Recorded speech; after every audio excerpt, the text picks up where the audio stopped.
Let me know, Sairam, once you see my, Yeah, I am able to see. you're able to see, right? Yeah. I'll quickly try to recap on what we discussed yesterday, Kalyan. We just go to key takeaways. So we kind of walked through the Azure Active Directory, what exactly it is and what it does, and why we need that.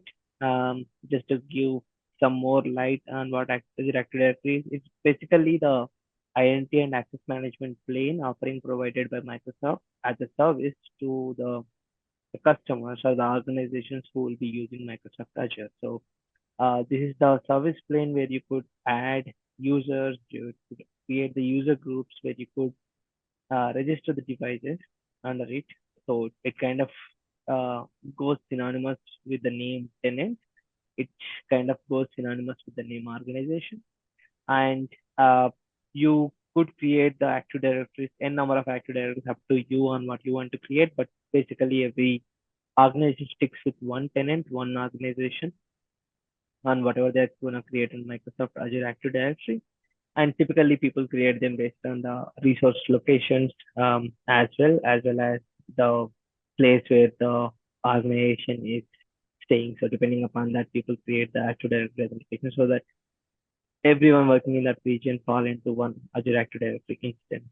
Some understanding on what Azure Active Directory is. In fact, we even looked into a slide demo on how we could create a new Active Directory and where we could add users and different sections and categories we have under the Azure Active Directory. I'll jump into in this new lesson where we could look into creating and managing the users under the Active Directory. In terms of lesson breakdowns, I'll be looking into describing different types of users that we could add in the Active Directory. Sorry, we'll look into describing the users and then we'll look into types of users that we could add in the Azure Active Directory. Then we'll go into the demo of creating. Sorry, 1 minute, I'm getting a call. We'll go into demo of creating a user, and then we'll look into a demo of managing user properties, and then we'll look into bulk adding users and how we could invite the guests, and then we'll look into key takeaways as usual, which we go for every slide, are letting you to understand what type of users we could have in the Azure Active Directory. See, Azure Active Directory is all about the access and management link. So where you could have individual users, let's say may it be Kalyan, may it be Arvind, whom you could add in your organization's Active Directory. That's one thing. But in order to control all the users, you need to have some admins. You could have user admin where you could control all the users who could add. We could have a global admin where you could have control on the Azure Active Directory as well. So basically, uh, you have admin guys who have more access than the users and have more control on the Azure Active Directory. So that's one plane. Then there is the members plane where you could add users or where the users reside in the Azure Active Directory. And in the third plane in the users category is guests. So guest is all about some support team or partner team who kind of supports you, who could be in a different organizations, but still you want to give some access to them because you might end up sharing the resources with them because they are supporting your team or like giving support to your team. So you need a way in which you could add those guest or partner team members also to the Active Directory. So in a nutshell, we have three different categories of users: one admins, members, and guests, where Active Directory could accommodate all of them. Does it make sense? So every may it be admin, may it be user, or may it be guest, but how Microsoft will understand this guy because Microsoft Azure is a cloud plane which sits somewhere, but it doesn't really know whether I'm Kalyan or whether there isn't anything like the photo identification or some other kind of thing. But at the end of the day, there are bunch of properties which defines who we are in the Azure Active Directory. So every member have list of default permissions in the Active Directory. You can see on the right side. So these are like set of properties, Kalyan, which every member who is part of Azure Active Directory will possess, like the user type, their alias, domain name. There is a unique principal name which gets hooked to it. Then there are certain properties, metadata properties like department, display name, student ID. These are like again up to the admin to give them, but there are like mandatory properties which kind of distinct the individual persons in the Azure Active Directory. So these properties you can see in the JSON view for individual members. So every individual in the Azure level is defined in terms of an JSON object where they have bunch of properties. So each user will have role assignments. So we'll talk about the role assignments in the next section, but role assignments are basically the roles which you could give in order to access resources or operations that you could perform. And each user has an object ownership. Object ownership, as I mentioned, so every user we represent in Microsoft Azure as some JSON object. So he eventually owns the ownership of the identity on the Microsoft Azure. So user is defined in terms of the object um, with bunch of properties which kind of uniquely identifies him or her on the Microsoft Azure Active Directory. Does it make sense? So what we'll do is we'll quickly jump and we'll try to create a small demo where we will go to Azure portal or we'll try. Then there are actually different methods in which you create the users. The best way is that and preferred way, at least for adding the users, is not to use any CLA or anything, but go to the portal, explicitly add the user because user is like something which you would perform operation through admin. And you could perform the similar thing using Azure CLA as well, where you could use AZ user create, which could do that. And then using the PowerShell module also, you could do that using this new method called new Azure AD user. So there are different methods in which you could create a user in Azure Active Directory. So what are we gonna do is we'll look into how we could create a user and I'll cover that. I'll come that in this section of demo. But before we'll go into demo, so what are we going to do is we are going to create or add a user, and then we'll look into the properties section and we'll look into how we could add properties for the user. Then we'll look into the bulk edit or bulk update operations on top of the user's plane that we have in Active Directory. And then we'll try to look into inviting a guest user or guest account in Azure Active Directory instance. Then we'll jump into similarly how we could create and manage groups in Azure Active Directory. So if you look at the bigger picture again, users, management groups, and devices are three different categories which we'll have in Azure Active Directory. We looked into users, now we'll look into groups. So quick lesson breakdown again, manage the groups. In the group section, we'll look into how we could describe the groups. We'll try to look at the practical use on why we really need groups in Active Directory. And we'll go to the demo. We'll try creating a group and we'll look into how we could manage the group membership and then we'll eventually have key takeaways as usual. So, um, so we do have Kalyan in any organizations. There will be owners and there will be people, right? Like every manager wants to have control on all the devs who are working under him. Obviously, manager is kind of an owner who have more privileged access under the devs.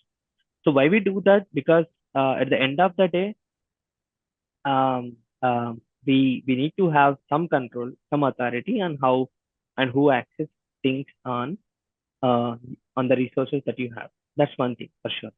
But let's say if my manager has some 10 employees under me, and let's say I'm part of some HR division, um, my manager might not be willing to add. 10 is still small number. Let's say if I have 500 employees under my manager who are part of HR group, and all the people need same kind of access, same kind of roles. So wouldn't it make sense to just create a group and all the HR division belongs to this group, and I'll use this group for any RBAC permissions or any grant or any complaints or any accessibility issues going forward. Wouldn't that make more sense than individually giving permissions to each 500 employees? So that's that's where the groups come into picture. So Azure groups is like again aggregation of bunch of people who have similar properties, um, who fall into same category and which are again identified and defined by the admins. So there are a bunch of groups. We have security group. This could be Microsoft 365 group. We could have help desk group, so and so. So it's up, depends on like what kind of groups you want to create in your organization. We create that, and then there are like different membership types. We will look into like what is this assigned membership and dynamic users and dynamic devices that we could add in the coming slide. But just stick with me for a minute. That groups are again an aggregation of people who fall under the same category, who are aligned and put up in some similar buckets in the Azure Active Directory. So practical use again. So if Ala is having this email department and location, and she needs the rollback permissions to have access on the HR resources that we'll be having in Microsoft Azure. Allies might not be the only one who would be having that, but let's say similar to Allies, there are 15 HRs who really want to have access on all the resources. So they will create an HR group and we'll give all the policies and grant all the policies to the HR group in any resource that we'll be creating for the HR. So that way, like you really don't have to manage too much in Azure Active Directory whenever you are trying to control any user, or where you could really restrict or enforce uh, telling RBAC permissions will be given only to HR group, where any other person outside HR group will not be able to access any HR group's resource. So that's where the group assignments makes more sense. Um, so we'll again try creating a demo where we'll try to create some HR group in Azure Active Directory and we'll try to assign some people or users under that. So yeah, key takeaways from the lesson again. So we looked into the security groups types. Sorry, did I miss something? Yeah. So we looked into different types of groups, Kalyan. So there are every time you go and create a group on the Azure Active Directory, you have an option for two types. One is security group, where security groups are used to manage and access the security for the shared resources of the groups and users. And there is a group you could create for Microsoft 365. And the Microsoft 365 group will inbuilt have access for all the Office 365 features that Microsoft provides, like mailbox, calendars, SharePoint, and every Office 365 suite resources will be granted privileges using the Microsoft 365 group. The membership types, so you have assigned users, like sorry, the users who are already assigned, where you could have users who could specifically get selected from the members group, sorry, members in the group. So just open the group and you add the users who are already part of the Active Directory. And then there is this dynamic user where the membership rules are created um, via the user attribute. So this is where I'm not going very deep into the dynamic user. This is all about we creating the external users and how we could bring them into the membership group. So as I mentioned, the moment you send that email to add the external user, so it will kind of send an email with a redirect link, and once they get added, it's all about you could dynamically add them back again to the membership, sorry, the group that you will be creating. That's part of the Active Directory groups that we'll be having in the Azure Active Directory. So as we looked into that, then we need to look into the administrative units as well. So irrespective of whether you create users or whether you create um, groups, everything will have admin. So we'll look into why the administrative units are needed, and we'll look into business case and why they were needed, and we'll look into creating administrative units, and we'll have the key takeaways from that. So without wasting time, I'll quickly try to go into what exactly is administrative units are. So for every organization, obviously you need certain people who could help you control what all that organization people are doing. So you need a security admin who kind of helps with any security breaches, and if any malware logins get logged in, he immediately removes the user. Then you need to have some help desk admin who basically helps you to reset passwords, who helps you to go through the documentation to reset the password and everything. So there are a bunch of things different admins are privileged to do. So obviously, you don't want to create only one admin who kind of controls everything, but Azure Active Directory provides bunch of roles which you could use to create multiple admins for the multiple purpose. Um, so obviously, as I mentioned, so we don't want all the admins to have all the access because this is incorrect, right? So what happens is like when one admin in one region, let's say I don't want some help desk admin in US region helping help desk or users in Canada region because the policies and the roles that we have defined for different regions could be different and the groups that we have created could be different based on the region. So even if you create admins, so you have to define on how the admins would access the groups as well as the resources depending upon the policies that you set and rollback permissions that you will be using while defining the ad. So yeah, I think I just don't want to go very deep on why we need admins for sure. Like you'll be knowing like every org uses admins to handle how we could control and access different users under their bucket. So business use case, again, it's all about, so obviously there will be one help desk admin. Let's say we have two different organizations. One is, let's say one thing we define as some AWS school and the other as some Azure school. These are like, again, two different directories. And we do have bunch of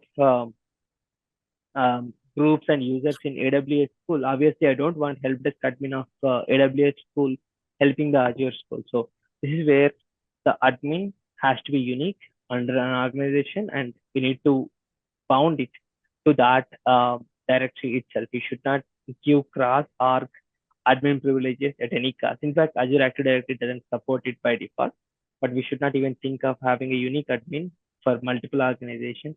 It's a very after the top level, it should not be um, rooted or parented to the same admin for different organizations. I hope I'm making sense.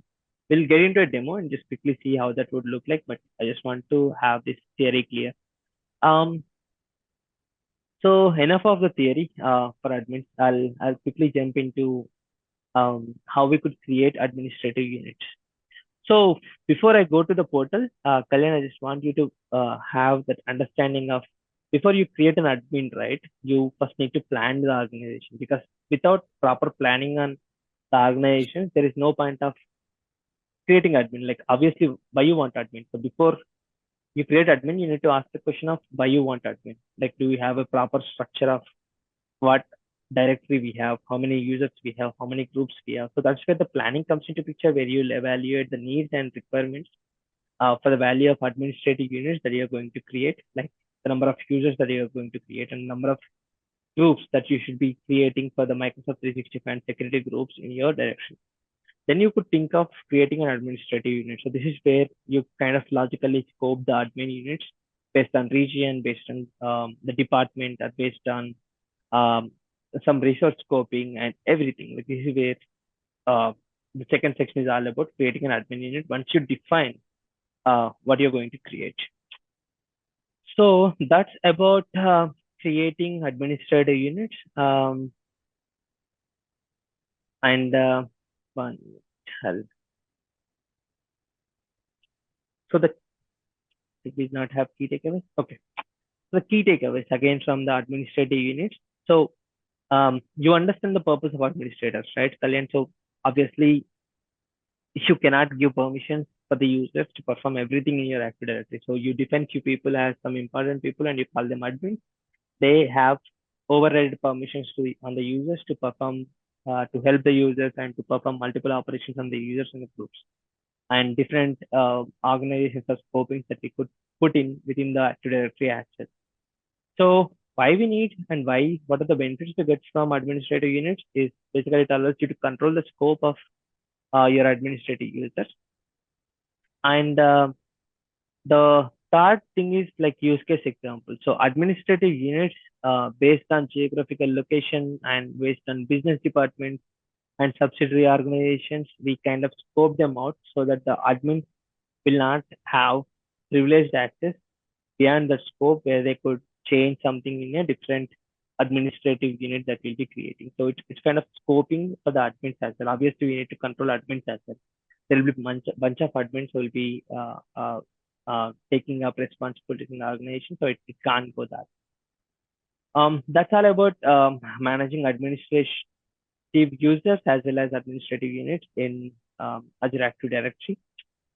So we'll go to the next lesson, Kalyan. So it's about configuring SSPR. So it's about single sign password reset. Again, we'll jump into what exactly SSPR is and the SSPR process, and we'll look into authentication methods that we kind of use for logging into Microsoft Azure Active Directory, and we'll look into SSPR's considerations on what we need to consider and what Microsoft provides to us. And we'll look into a demo of how we could set up the SSPR for a user in Azure Active Directory, and we'll look into key takeaways. So I'll wrap at this lesson 7, and we'll again continue from. I think we'll be almost done with the Azure Active Directory by today, and we'll jump into role-based access tomorrow. So so what exactly SSPR? So this is single sign password reset.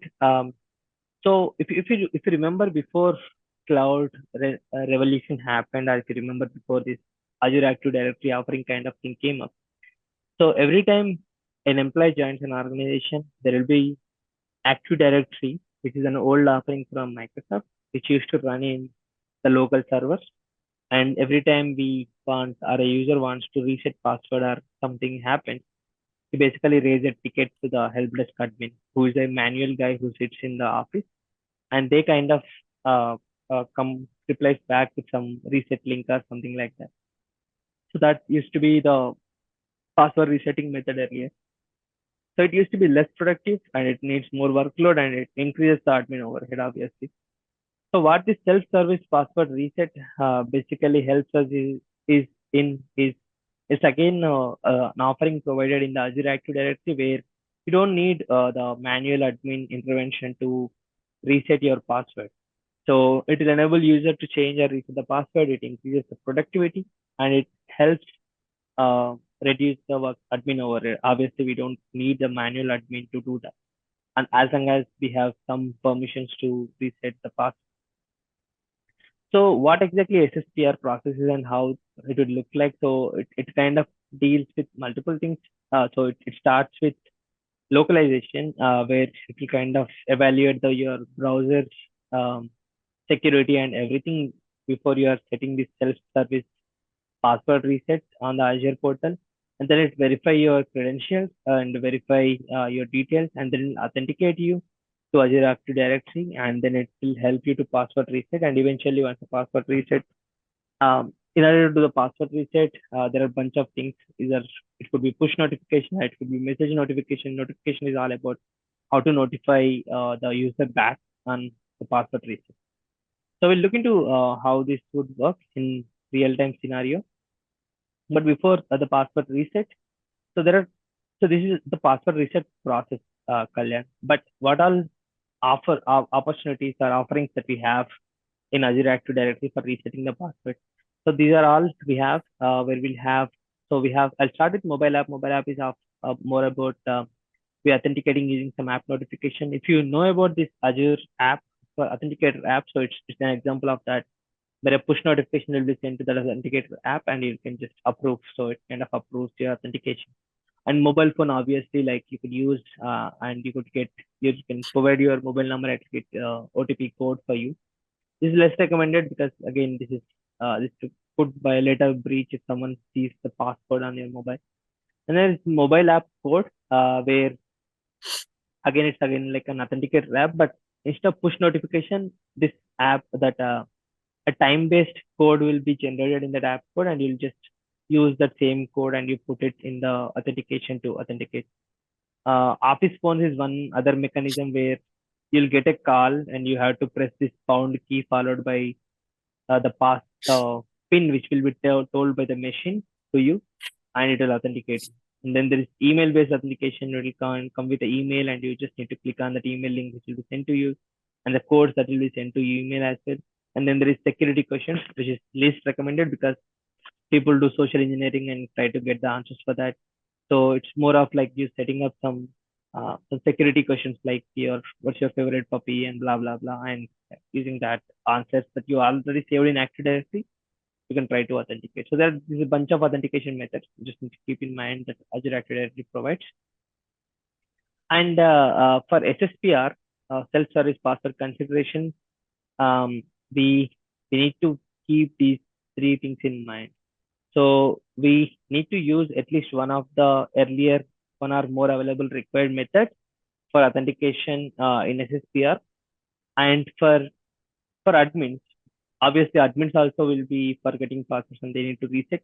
So for sure they need to use this multi-factor authentication. Multi-factor authentication is all about at least at least two authentication methods should be combined, like password plus some OTP and OTP plus some push notification.